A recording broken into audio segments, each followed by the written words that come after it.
Bienvenidos a este podcast Las 3 R's. Las 3 R's significa que siempre tenemos la oportunidad de resetear, de regresar, de reparar, de restaurar, de regenerar nuestro cuerpo, nuestra mente, nuestro espíritu, nuestra vida. Bienvenido Alfredo García Suárez, amigo querido, terapeuta psicoespiritual, y hoy vamos a hablar de un tema muy interesante que nos va a llevar a muchos lados. Bueno, no sé a dónde nos lleve. Sí. Pero quiero empezar por algo que me dijo un paciente que me encantó. Estaba en Disneylandia con su hija y ve una camisa que dice el 2020, el año 2020. Dice, pa, vamos a comprarnos una sudadera de 2020. Y el papá dice, claro que sí. Porque mucha gente ha pensado que hay que borrar el 2020, que no existiera y que no debió haber existido, ¿no? Y yo creo que al contrario.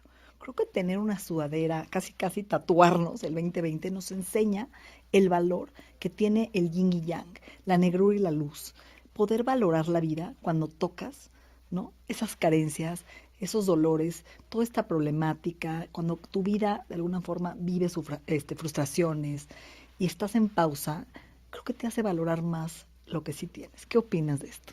Bueno, antes que nada, agradecerte la invitación. Siempre es un honor estar aquí contigo porque además de una muy, muy querida amiga, pues también es mi gurú en la parte nutricional, de salud y de muchos de mis pacientes, ¿no? Apenas estamos empezando contigo. Sí.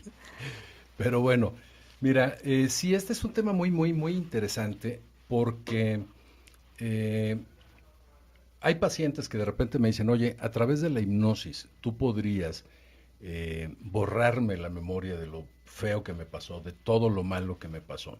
Y yo sí, claro, por supuesto, se pueden hacer cosas de ese tipo, pero en el momento en el que yo te borre esas memorias, esas experiencias difíciles, te estoy borrando en ese mismo momento toda la sabiduría que esto te trajo. Entonces nosotros somos quienes somos gracias precisamente a todas esas situaciones difíciles. No hay un corredor de maratón que no esté logrando lo que logra gracias a ampollas, gracias a perder uñas en la corrida, gracias a contracturas, gracias a que tuvo un coach que lo hizo a lo mejor hasta llorar por empujarlo al límite y al máximo. Entonces, pues estamos acostumbrados a estar en una zona de confort. Nosotros, si vemos el universo, nada en el universo se mueve en línea recta.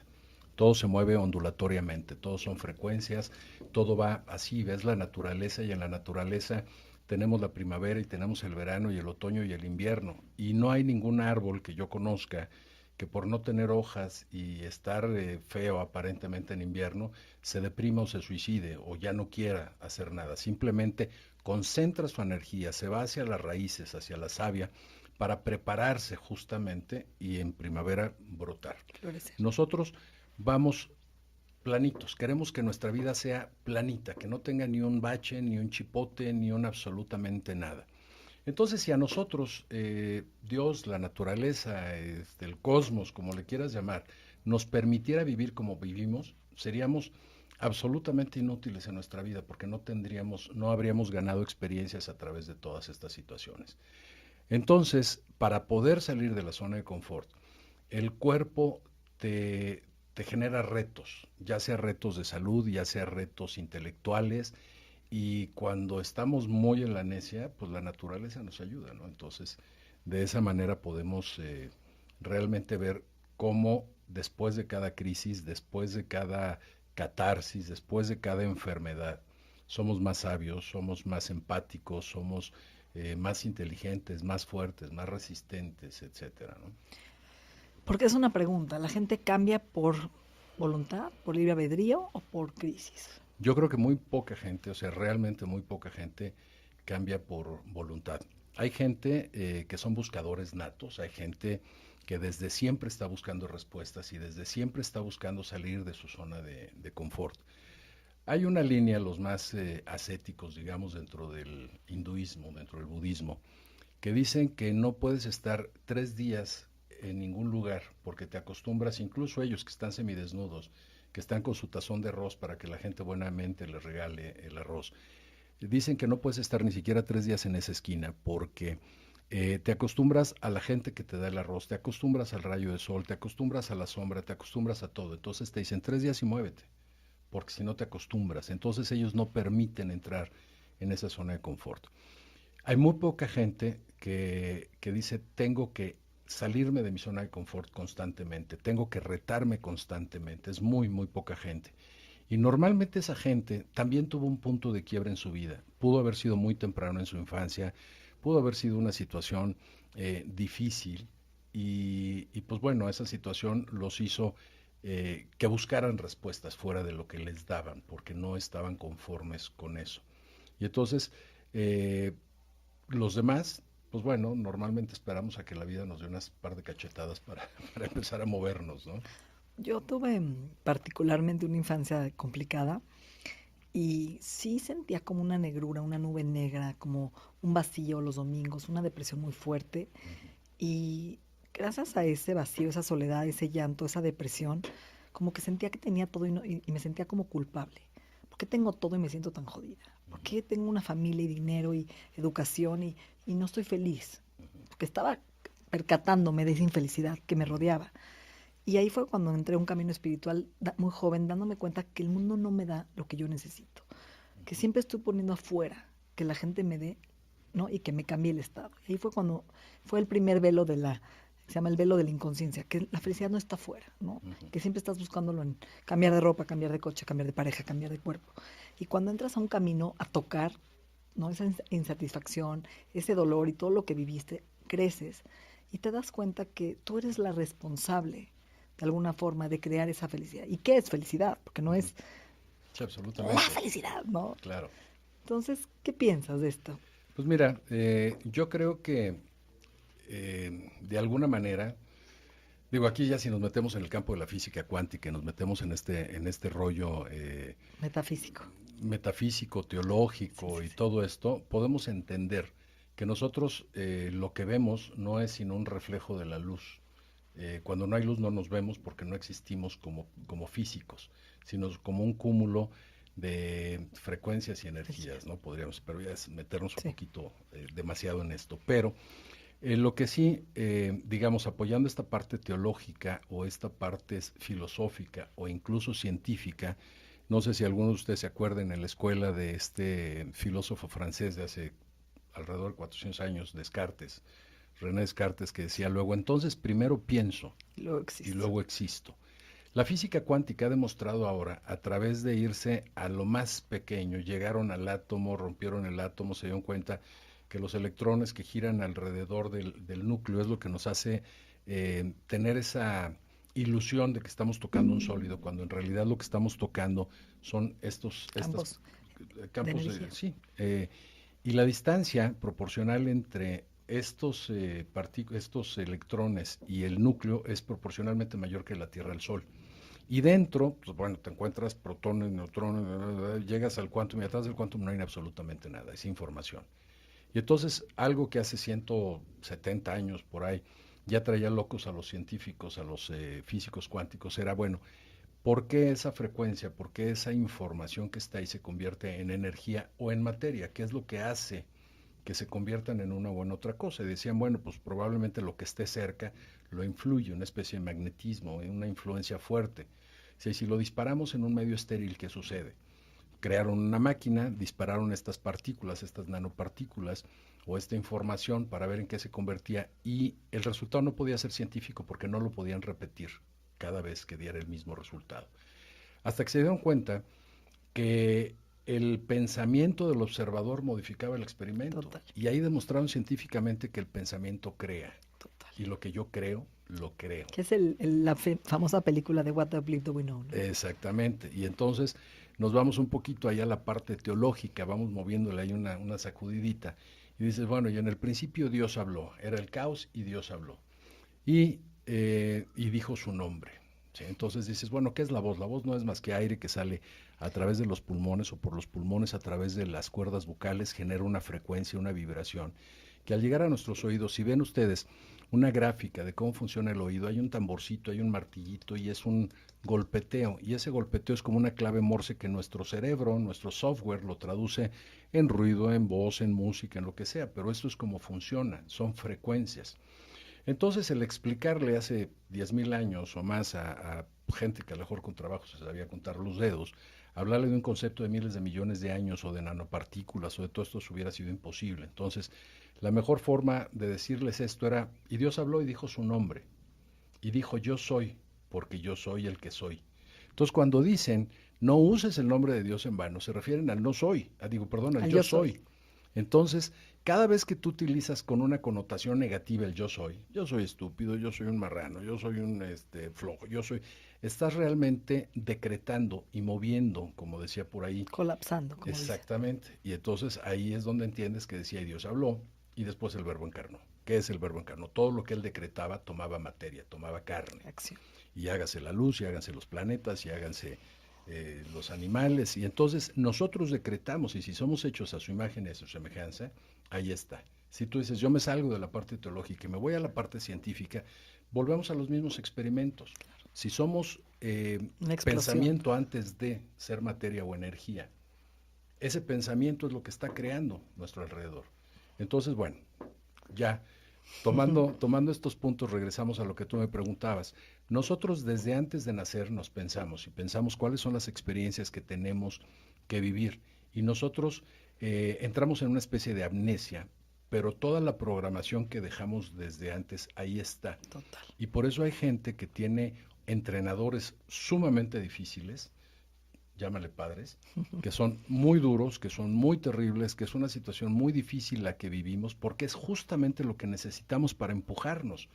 Porque si a nosotros nos dijeran, no tienes que, para estar saludable, no tienes que hacer ejercicio, no tienes que comer bien, o no tienes, digo, comeríamos del asco y estaríamos con unos cuerpos, digo, nada agraciados, ¿no?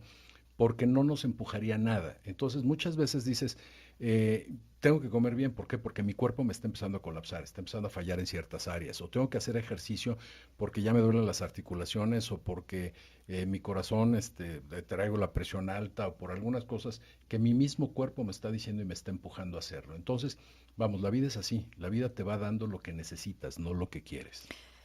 Tú y yo venimos de una generación complicada. Unos padres que con la mirada aprendíamos, Ujú. ¿no? Casi, Sí, sí. casi. Golpes, violencia, cállate, estoy hablando, ¿no? Ujú. No pises el tapete, no entres a las salas, son áreas de adultos, Sí, ¿no? sí, sí. Y tenemos una generación de hijos que los tratamos con pincitas, ¿no? Ujú. Que les llaman esta generación cristal y estos niños millennials que no se comprometen, que no quieren tomar ¿no? Responsabilidad y los criticamos, y ya no quieren coche, ya no se quieren casar. ¿Qué piensas de esta historia? ¿Cómo los vemos? Que yo los amo y me divierto muchísimo, además. Bueno, Quiero ser más mira, libre como ellos. sí, ¿verdad? Sí, yo creo que aquí hay, no es quién está bien o quién está Exacto. mal y quién tuvo la culpa de qué, ¿no? A mí, por ejemplo, cuando me dicen, oye, es que ahora somos más ecológicos, y yo me pongo a pensar, digo, a ver, espérame, más ecológicos. Pues yo me acuerdo que antes cada quien llevaba su bolsa al supermercado, eran bolsas ¿De acuerdo? tejidas en su carrito, cada quien llevaba su carrito y lo subía al carro y había fiesta y cada quien cargaba su reja de cascos vacíos, de envases vacíos para ir a cambiarlos por llenos. Y en fin, o sea, yo creo que era mucho más ecológico nuestra infancia que lo que se vive ahora o lo que se quiere hacer. Por ahí unos amigos de un sobrino, trajeron una idea fabulosa de un producto italiano que lo estaban metiendo en México y son unos popotes ecológicos que eran de pasta. Entonces, haz de cuenta que tienes un espagueti grueso y hueco. Y entonces decía, mira, y te alcanza para 3 drinks y luego si se desbarata, pues hasta te lo puedes comer aunque no sepa nada, sepa feo y bla, Tiene bla. proteína. Sí, sí, sí, dije, mira qué interesante, ¿no? Fíjate, pensar esto nunca lo pensamos nosotros de chavos teníamos unos de papel, ¿sí? Que eran totalmente biodegradables y salían más baratos que estos. ¿Cómo no se nos ocurrió antes, no? Entonces, queremos inventar el hilo negro cuando el hilo negro ya estaba inventado desde hace mucho. Simplemente es, bueno, a lo mejor adaptarlo a las necesidades de ahora. Pero bueno, volviendo al tema de estas generaciones cristal o de los baby boomers o de todo esto, nosotros crecimos en una generación en donde en la escuela estaba el negro, estaba el chino, estaba el panzón, estaba el trompudo, estaba el, o sea, teníamos apodos además El bufón, sí, sí, sí, teníamos apodos de todos. con El destroyer. mucha, sí, sí, sí, o sea, Digo, realmente se necesitaba mucha Yo tenía un imaginación. amigo que cada vez que abrías la puerta te electrocutabas. No sé qué le hacía a la manija de la puerta, te lo juro. Sí, Increíble. ¿Cómo me entonces, divertía? Ajá. bueno, y nadie se ofendía porque te dijeran las cosas, ¿no? O sea, pues cada quien aceptaba lo que tenía y lo veía como parte de sí, porque no era como un juicio tan severo. Ahora ya no le puedes decir a nadie por su aspecto, por su ropa, por su género, por nada, porque se ofenden. Cuando yo jugaba fútbol americano de joven, verdaderamente eran no estrictos lo que le sigue. O sea, yo juraba que en cuanto terminara mi elegibilidad y terminara ya de jugar fútbol americano, el día que viera a mi coach en la calle le iba a aventar el coche. O sea, yo decía, y después me bajo a patearlo, ¿no? ¿Por qué? Porque había sido un hijo de su tres piedras. Sin embargo, pasa el tiempo y cada día que me acuerdo le agradezco la tenacidad que me dio, la fuerza que me dio, el perderle el miedo a vivir, el perderle el miedo a hacer las cosas, la disciplina, todo esto que de alguna manera, volvemos a lo mismo, borras las experiencias y borras también toda tu sabiduría.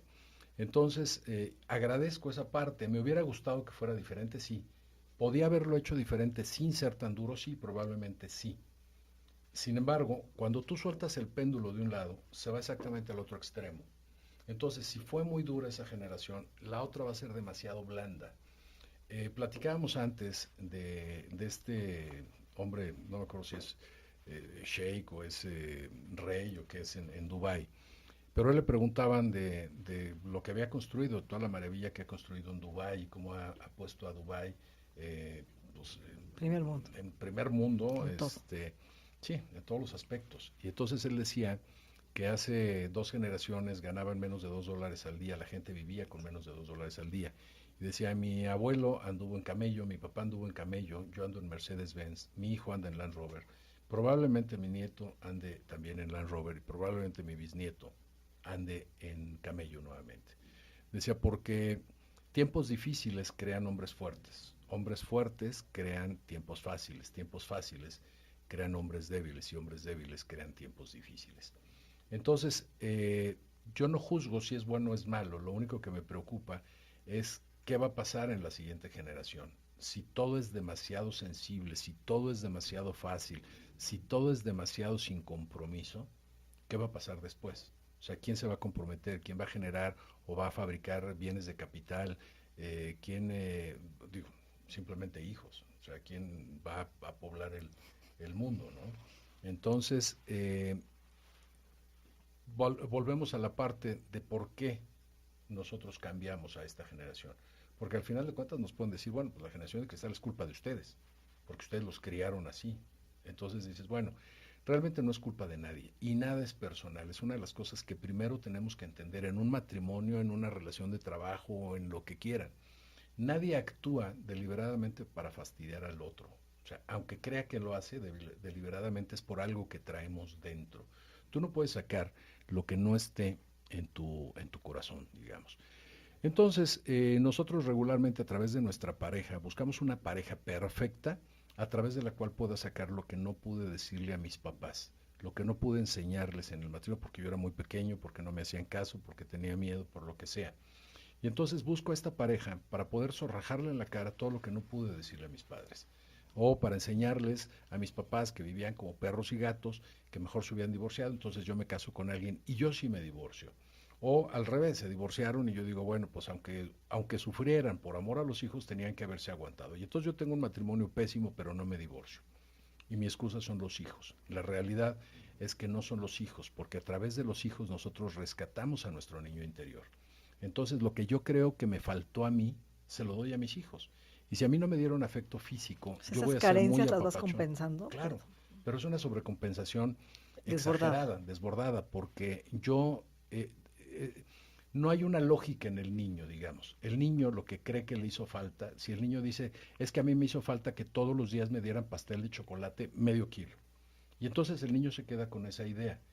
Cuando el adulto crece, dice, oye, no, espérame, no es lógico ni es sano que te comas medio pastel o medio kilo de pastel al día. Sin embargo, ese niño que se quedó ahí con esas ganas no tiene conciencia o inteligencia clara, y ese es el que nos sabotea, y ese es el que a veces hace que nosotros sobreprotejamos a nuestros hijos, que les demos de más y no les demos habilidades. Acuérdate que hay un principio que dice que frustraciones leves desarrollan habilidades. A veces se les pasaron la mano a nuestros papás y nos dieron frustraciones muy fuertes y desarrollamos habilidades muy grandes.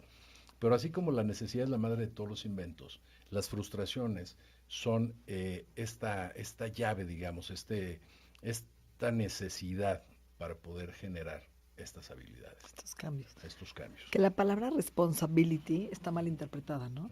Porque uno dice responsabilidad, hay que ser responsables, ¿no? Puntuales, llegar perfectos. No es cierto. La palabra responsibility viene la palabra respuesta hábil. ¿Qué respuesta hábil o qué potencial o qué habilidad tengo que desarrollar de acuerdo a la circunstancia, ¿no? Entonces, que ese es el chiste, que hagamos a nuestros hijos, esta generación cristal, no, sino que se vean con poder, que se crean con poder y que tengan esa capacidad de desarrollar estas diferentes habilidades ante diferentes panoramas de su vida, Claro. ¿no? Y que no sean los niños que se frustren rápidamente. Ahora, ¿de qué se quejan nuestros hijos? ¿De qué se queja esta generación cristal de nosotros? Muchas veces me dicen mis hijas, es que no nos pusiste límites, nos faltaron límites, o no nos pusiste hora de llegada, fuiste muy barco, te fuiste al otro lado, o no sé, los tuyos de qué se quejan, cuéntame. Híjole, ¿tienes tiempo? Estas quejas, porque también hay Ajá. una parte que hay que percibir lo que están Sí. viviendo ellos, ¿no? Fíjate que yo de alguna manera, bueno, sí me quedé con una, o sea, ya con una conciencia de este tema, y yo a mis hijos sí les exijo, sí los empujo, sí tienen que dar resultados, sí tienen que trabajar, les estoy retando constantemente la mente. Entonces, mi hijo, que digo, pobre, porque pues toda la vida sabe proyecto de vida, y a ver, dime qué va a hacer, y a ver cómo lo vas a hacer, y a ver dónde lo vas a vender, y a ver qué vas a hacer. Entonces siempre lo estoy retando, pero bueno, yo creo que eso pues, los ha ayudado a tener un poquito más de confianza. Mi hija, bueno, pues totalmente independiente. También, digo, seguramente decía papá, bueno, pues, pudiéndome dar algo, me lo negaba y me empujaba a hacerlo, ¿no? Digo, me acuerdo que me decía, y era chiquitita, o sea, estaba pues yo creo, no me acuerdo si ya en primaria, tendría 5 o 6 años, y de repente me decía, oye papá, me pidieron en la escuela para tal festival o tal, esto y me pidieron, por decirte algo, 1,000 pesos. Entonces, bueno, vivíamos en una zona, en un club de golf, estaba muy seguro, no había riesgo absolutamente de nada, y entonces, bueno, y además tenía sus muchachos que la traían para arriba y para abajo. Y entonces llegaba yo y en vez de darle el dinero, le daba yo bolsitas de chocolates. Sí, entonces se encargaba unas trufas muy ricas que me decían, y entonces le decía, bueno, aquí están, y te estoy dando 2,000 pesos en producto. O sea, ahí puedes sacar 1,000 pesos para ti y 1,000 pesos para la escuela. Si tú las vendes o te las comes, es tu responsabilidad. Y salía y los vendía en un ratito, además. Y entonces estaba contenta porque llegaba, daba la escuela, y entonces sentía que ella lo había pagado, aunque yo le hubiera puesto, digamos, la materia prima. Pero entonces ya era un logro para ella. Y creo que eso a veces nos hace falta. Sí. La inseguridad que hay de esto yo no lo hice y esto yo no sé cómo se hace, entonces hace que ese miedo inconsciente me juegue en mi vida real, y entonces me juegue con eh, mejor me voy, mejor renuncio. Yo para qué quiero esto si lo que quiero es viajar, si yo lo que quiero es divertirme, si yo lo que quiero es no tener hijos, ¿para qué quiero hijos si no puedo ya ni con mi perro? Entonces, ¿por qué? Por ese miedo que está ahí. Y el miedo está ahí porque nosotros no los empujamos a enfrentarse. Entonces, digo, yo Pues es un imagino, desapego disfrazado de miedo. exactamente. Entonces, es miedo. Al final de cuentas, lo que mueve y lo que ha movido al ser humano desde que es ser humano, básicamente es el miedo. A ver, para cerrar este podcast, el amor incondicional. ¿Sana todo? Sí, sí sana todo. Nada más que aquí partimos de que el amor incondicional tiene que ser hacia el del espejo. Primero a ti.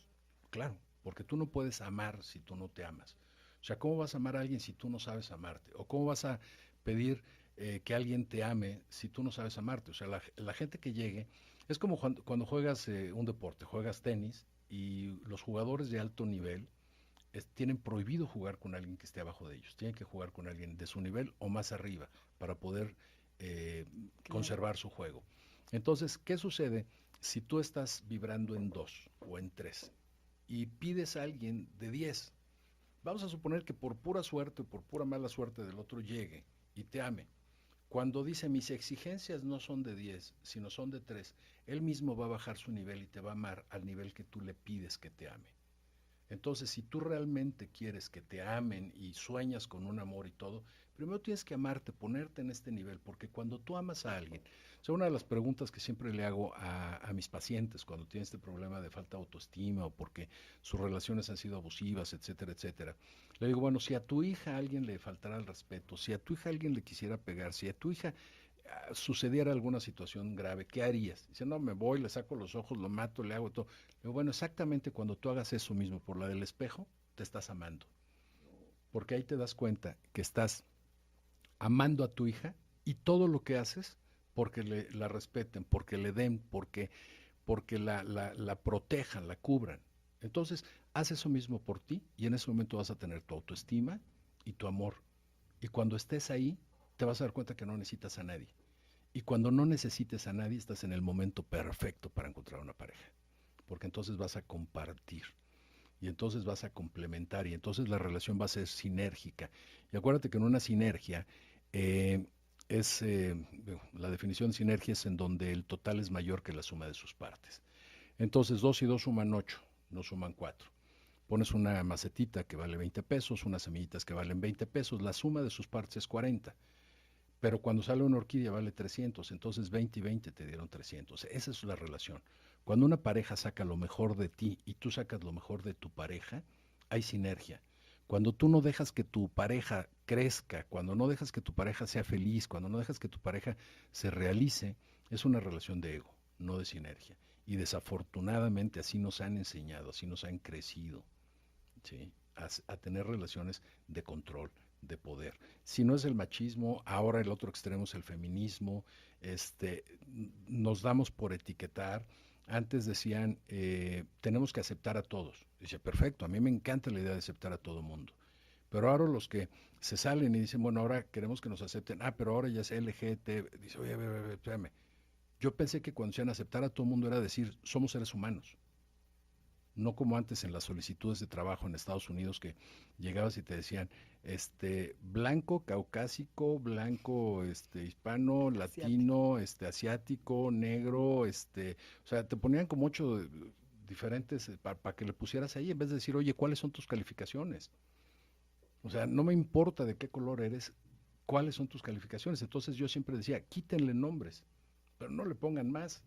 Entonces ahora en vez de tener un solo nombre para todo el género, que es un género humano, ahora ya tenemos 5 denominaciones. Entonces nosotros mismos, en esa afán de ser aceptados, nosotros mismos nos vamos segregando, ¿no? Entonces yo creo que este es el aceptarnos primero, el amarnos a nosotros primero, y desde ese amor que decías tú incondicional, entonces sí vamos a poder sanar todo. Totalmente de acuerdo. Gracias, querido Alfredo. Me dejas pensando, como siempre. Un gusto A siempre estar sanarnos, contigo. a querernos, a amarnos Así y es, a trascender cualquier cosa. así Que es. solo hay una vida, a disfrutarla.